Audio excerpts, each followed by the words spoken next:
when you say that your child will never be able to swim or to ride a bike, and I just didn't really accept that. To be honest with you, at one point, I can honestly say back earlier on, I didn't know if he'd walk. Never thought he'd speak. 2 weeks early, a little bit of a surprise, and then the bigger surprise came a few hours after that when they told us she had Down syndrome. You needed to find things where she could succeed at, and Special Olympics opened that door for her.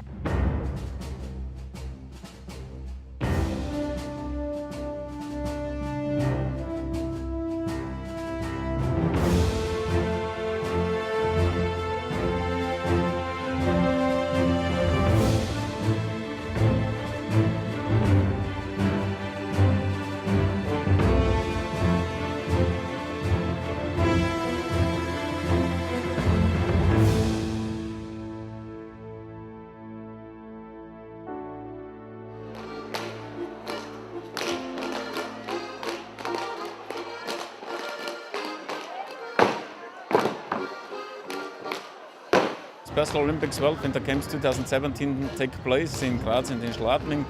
So Graz is the capital city of Styria with about 300,000 inhabitants. Schladming is a small town in the mountains in the north of Styria with about 10,000 inhabitants, and in Schladming will take place all the ski competitions like skating, skiing, snowboard and so on. Schladming is typical for winter in Styria, and it's a lovely, beautiful small town. So I'm feeling very proud to be vice president. I'm feeling very proud to be part of the Special Olympics game, and personally for me, the most important thing is that the athletes, they show us respect, they show us friendship, they show us how to be together in peace. And this is what the society can learn from the people with intellectual disabilities. And maybe in Austria we can show this to the whole world.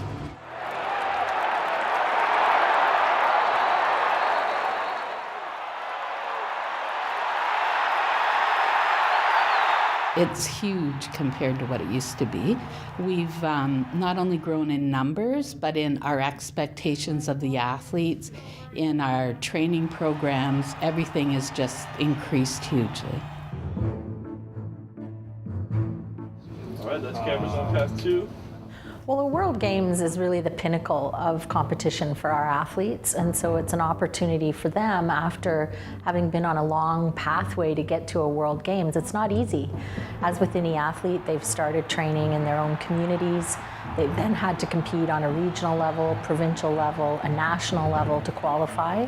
For them to be here and wearing that maple leaf on their chest and representing Canada at a World Games is an amazing experience. And the amazing story is the group of people that we call volunteers, people who want to be part of Special Olympics and want to give that time and have the expertise that they want to share with our athletes. And there's no greater feeling when I show up at a venue and I see our athletes competing, but there on the side are this group of coaches who are their biggest fans, their biggest supporters, and have just given so graciously and so generously of their time. It's an amazing story. We talk about CSR, corporate social responsibility.